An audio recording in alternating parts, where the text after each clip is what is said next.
Welcome to the Fut-Afrique channel, everything that you need to know about football on the African continent. Of course, this past weekend we saw action, the first leg action in the semi-final for the MTN 8. It was Kaizer Chiefs that, unfortunately dropped that victory, at least in my opinion. I'd like to get the opinion of Christopher Bongo as well as Brian Mufokeng. Let's start off with that question. Did Kaizer Chiefs drop the ball in the last few minutes? Let's start with you, Chris.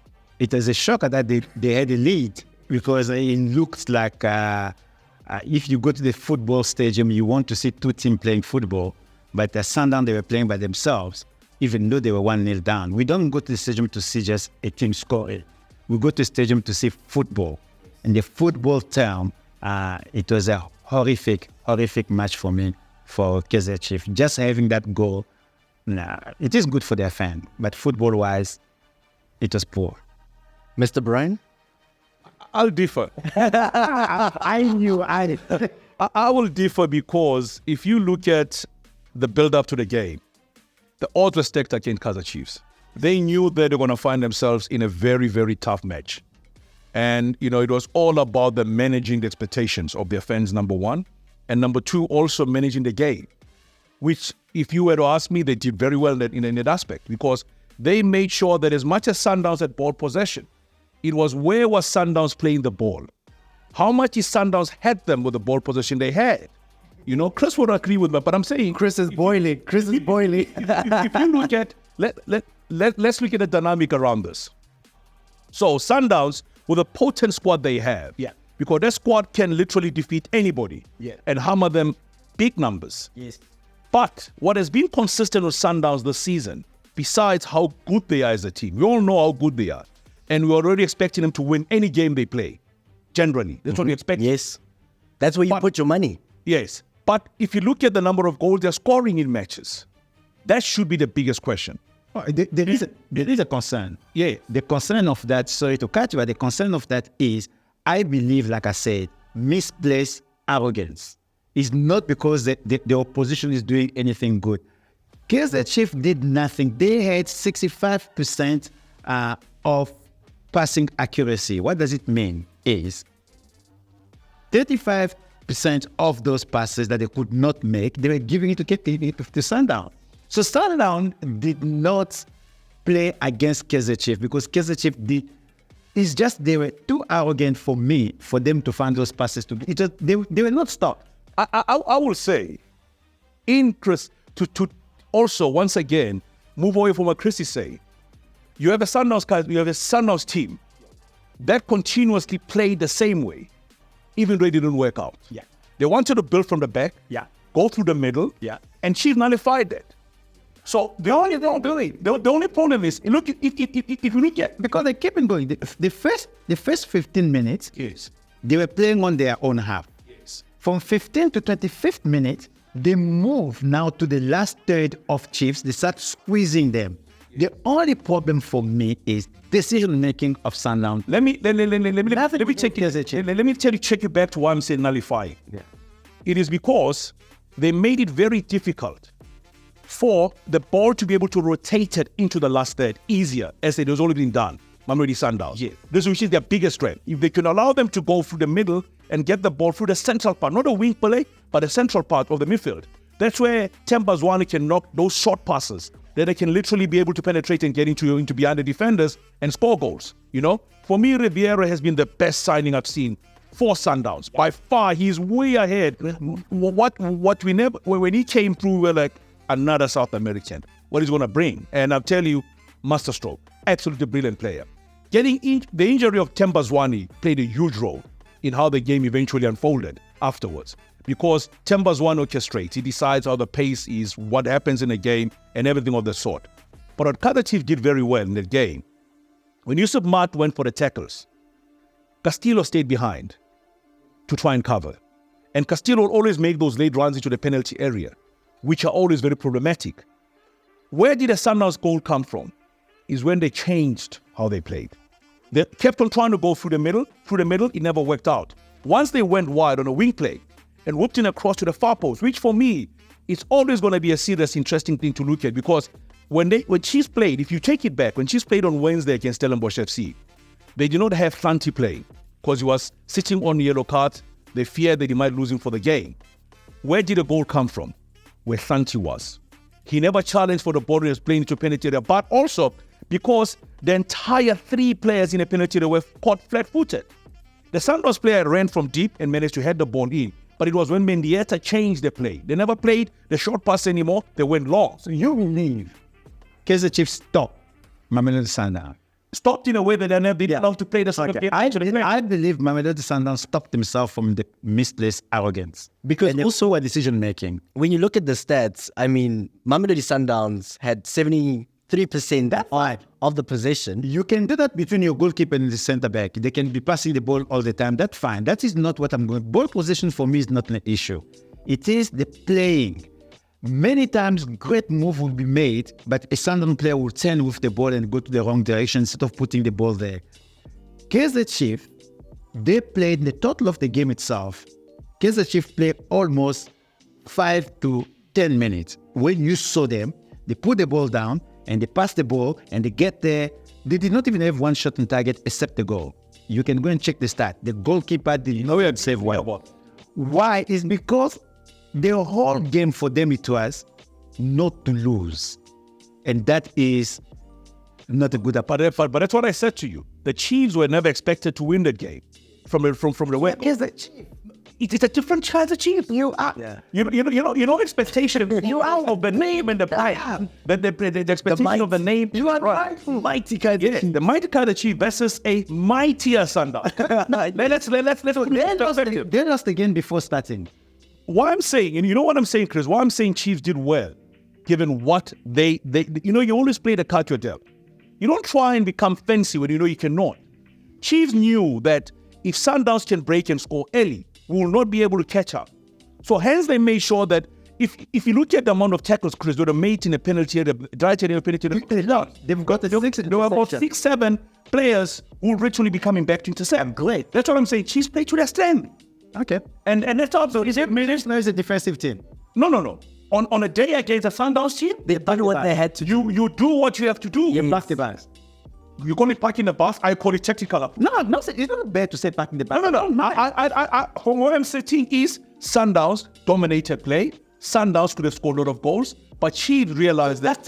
But Chiefs realized if you try to match Sundowns, if you're gonna lose, if you just want to try and match Sundowns and play the same Sundowns play, they're gonna lose with a huge squad. Therefore, tactically, according to Brian, Chiefs won the game because they did not lose.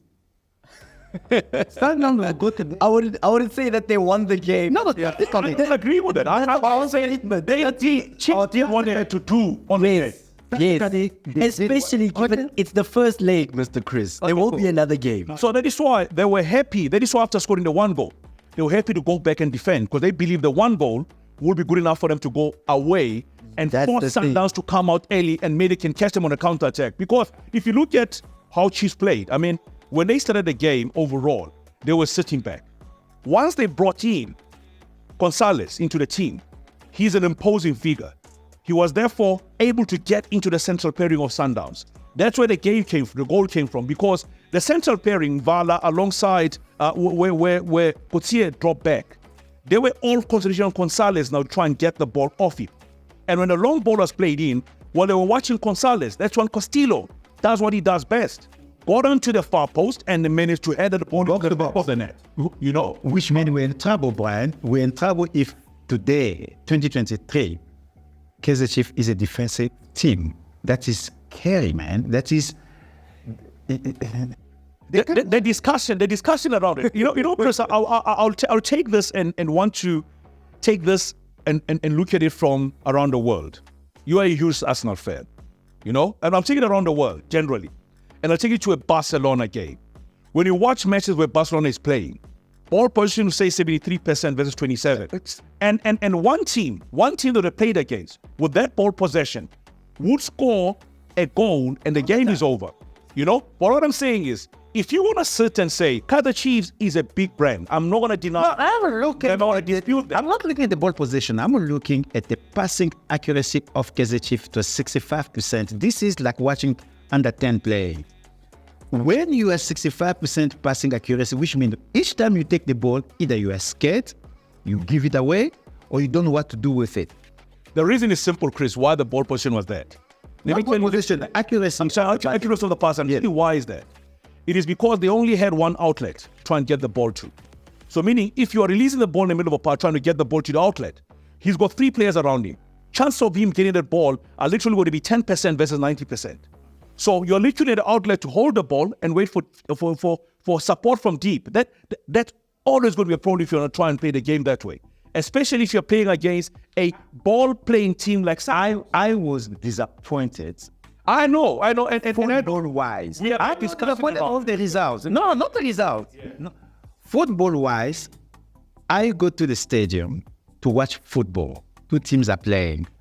But it was a horrible. Aaron, let me ask Chris this. Yeah. I want to ask Chris this question to say, here you are playing a game that is a knockout competition. Yes. And I'll give you the stats. Yeah. Because that's the nice thing about the stats. The last 4 times when Chiefs has reached the semi-finals, 3 of the last 4 editions of the MTN8, because one of them didn't even make the top 8. But on 3 occasions, they've been knocked out in the semi-finals. And they've been knocked out because of the away goal rule or not being able to finish off matches. Which is going to be this time. Which is going to be another story, because even Amazon last season, they played a 1-0 draw, went away, played a goalless draw, it was all over. Yeah. But what this game has done for the Sundowns point of view, this is why I believe that Sundowns for me this weekend was a huge letdown for me. Because I expected Sundowns to come in there and literally go all firing and go on all guns blazing and finish this game off as a contest in the first leg. Second leg will just be, let's wrap it up in front of our fans. Result-wise, for me, Sundowns should feel very disappointed. Very. Put that aside.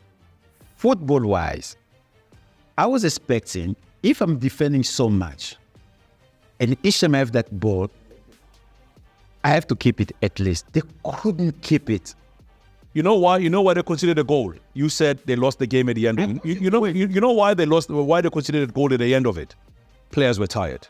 Exactly. You can't be running for so long Thank in the you. game, closing gaps and trying to get the ball. That is the point. Because when the time was up to say, minute at all they were thinking, it's just one more push. Hold on. We're going to be out of this. Hold on. We're always done. Hold on. When the ball went wide to Mendieta and they knocked the ball around, the ball was knocked around on the left-hand side of the attack for Sundowns. There was nobody pitching out the run from Kuliso Mudau, who made a run from his own. Because it was tired. Because by the time Sante looked up, he thought Mudau was there. Mudau was there. By the time he wanted to jump, and there's never any player, any coach will tell you, you can never jump from a stagnant position because you won't be able to get a trajectory to be able to get to the ball. So Mudau, because of running from deep, he managed to get the right height and the right power onto the ball.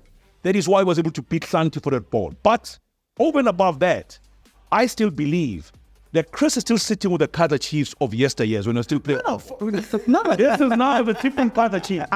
The Chiefs that you know was the one that dominated and won everything. I watch Man But United. Kaizer Chiefs now. I watch Man United defending against Arsenal. But once they had the ball, they made Arsenal do a little bit of an effort to get that ball back. Sundown did not need to make an effort to get the ball back. It was given to them. But also, Sundowns pressing traps were great. Were great, Chris. We have to accept that. That every time Chiefs had the ball, the pressing trap were absolutely brilliant because every time Chiefs went over the center line, there were 2 players on the ball, ganging up on the player. Immediately the ball releases the ball, there's somebody connecting the ball. That's when you have the best pressing trap. And you got to give credit to Randa Mugwena. He's a student of the game. He sits down and watches the game and he tells you what is Aaron going to do when he has the ball. You know, I went to Sundowns training session. I actually went and watched one of the video sessions where they tell the players to go through video session on players. So a player already knows what Aaron will do if I'm marking Aaron, what Chris will do if I'm marking Chris. And that is what the modern game dictates. Now, you have him here, then you've got Coach Munifinteki. He's under immense pressure because Chiefs hasn't won a trophy since 2014, the last time they won a trophy. The last trophy they won in cup competition is this particular trophy they're playing for now. And it was during the tenure of one Stuart Baxter. That's the last time they won a trophy. 2014-15 was the same year they won the league under Stuart Baxter. That's when they hit the record of 31 matches unbeaten. that record at Sundowns is now one game away to leveling up in the league alone. So when you put all of those conversation and you look at what happened at Mbombela Stadium after they lost against Tearsgard. You're saying all that to give Chiefs an excuse. No. Of playing the way they play. What I'm saying is, if you look at Sundowns, let's unpack this in a realistic way. Rolando Mokoena was assistant coach at Platinum Stars. He left and became part of Clapham. Clapham High School is the feeder team to Sundowns. That's where the late Mucheka Madisha come from. Pesitao come from the team. You talk about the players. You talk about Siabonga, Mabela. They're 16-year-old. He came from School of Excellence, went to Clapham High School. He's a student there, grade 11 people there.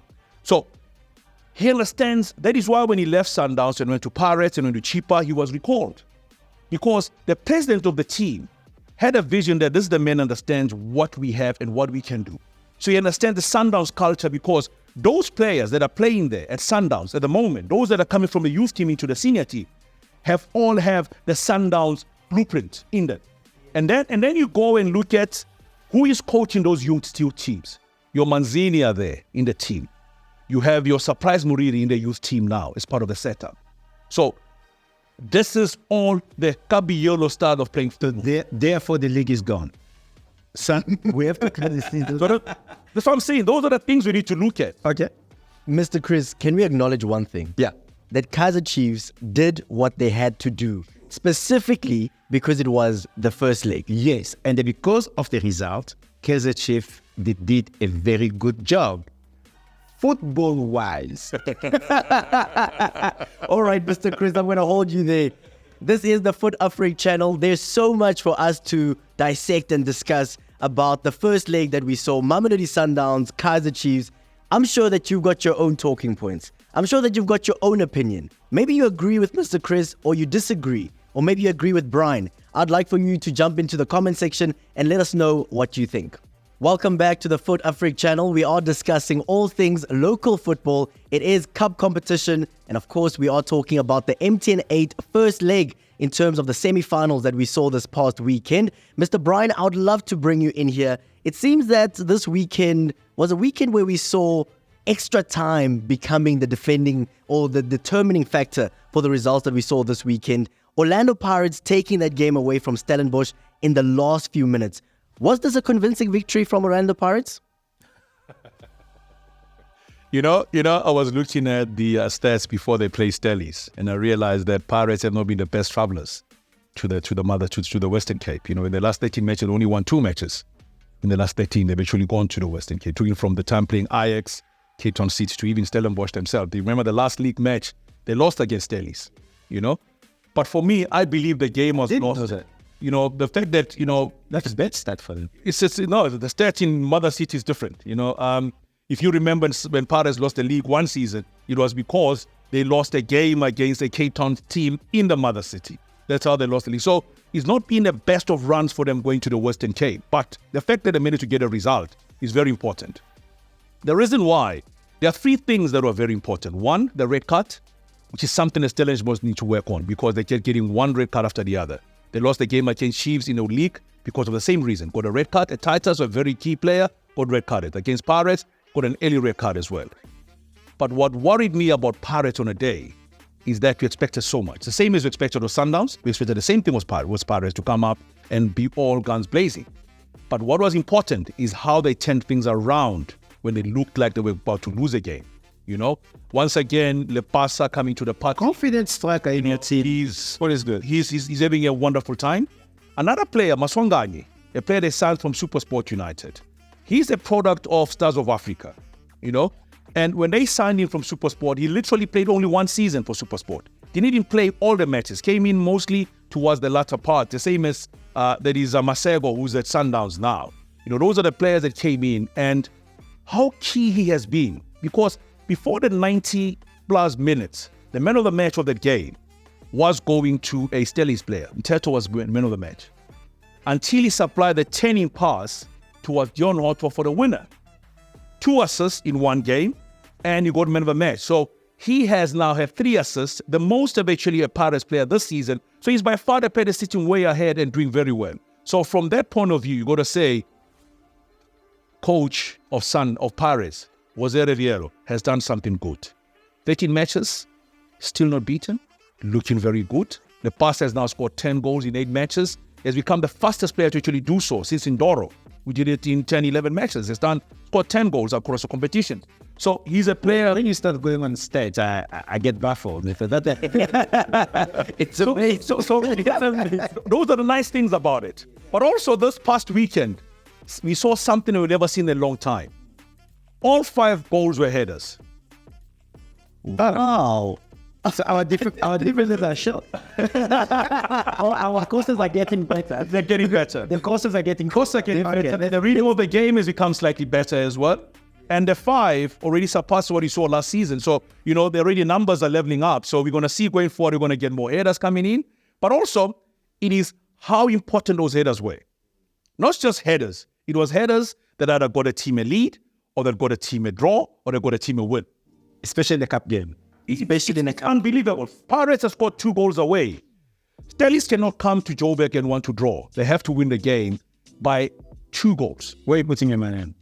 For me, I see Pirates will wrap this one up. Pirates will get into the final. Done and dusted. They'll go in the final, and there you have the Sundowns. Not the big one. The one that got us cheated. Chris was talking about numbers. Yes. Talk about numbers. Yeah. When Sundowns conceded a goal against Chiefs, it was only the second time they considered goal in 500 minutes. And the last time they considered a goal before the Chiefs goal over the weekend was against the Chiefs. Oh yeah, in the first league. They saw referees getting suspended. Yes. That game. So which means only Kaizer Chiefs can score against Sundowns. I don't know that, but it's something we want to discuss, because remember, Sundowns in a fortnight they'll be going into the CAF Champions League. They're going to be starting their second. I'm giving the fan. Let's put our money where our mouths. I'm giving the final. Kaizer Chiefs out.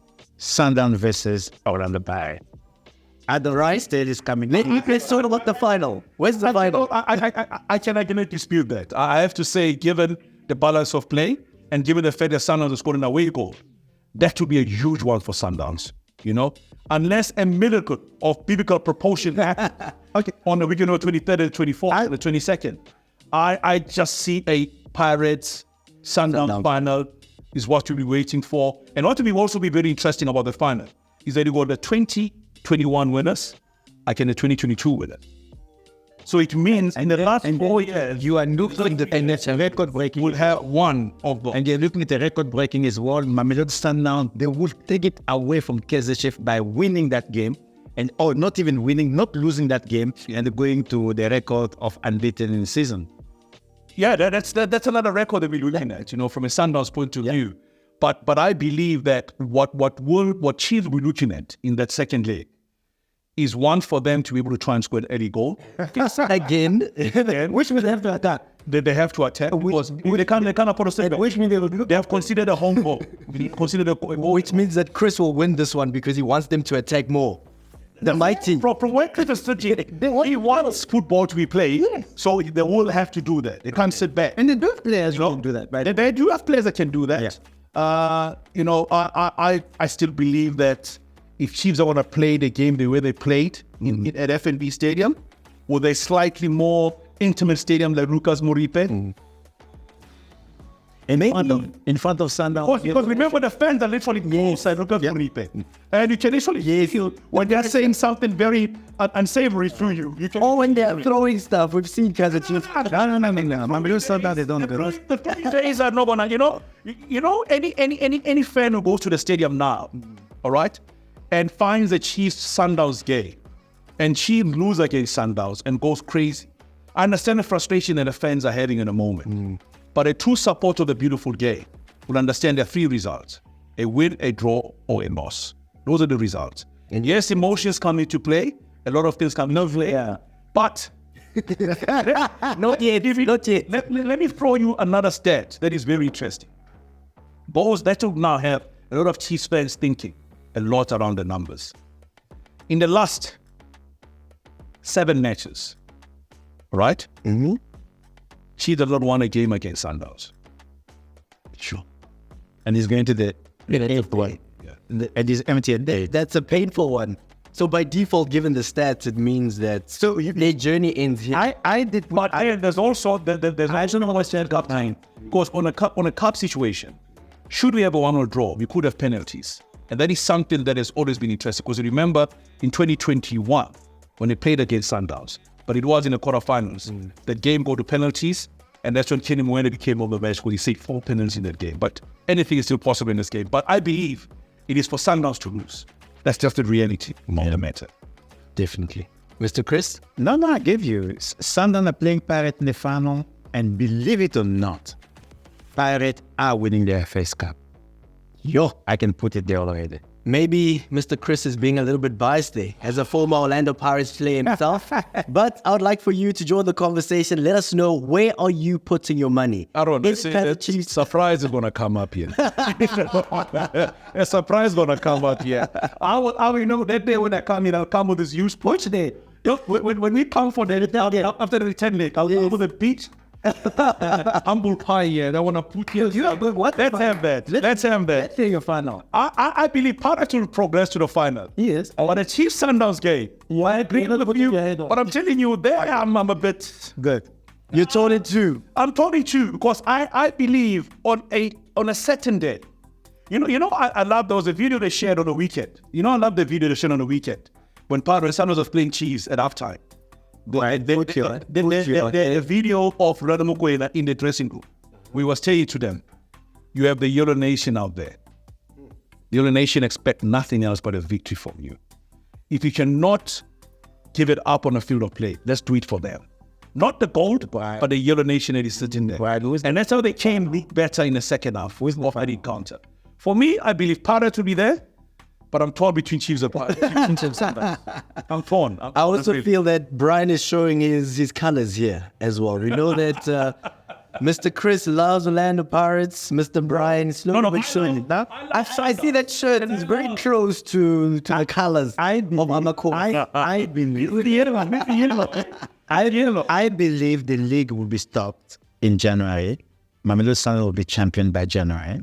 But for the cup final, Pirates is taking it. They just have something. Most certainly. Of course, they would have something because it's your former home. But I would like for you to join the conversation. Let us know, what do you think? And most importantly, where are you putting your money? This is the Fut-Afrique channel.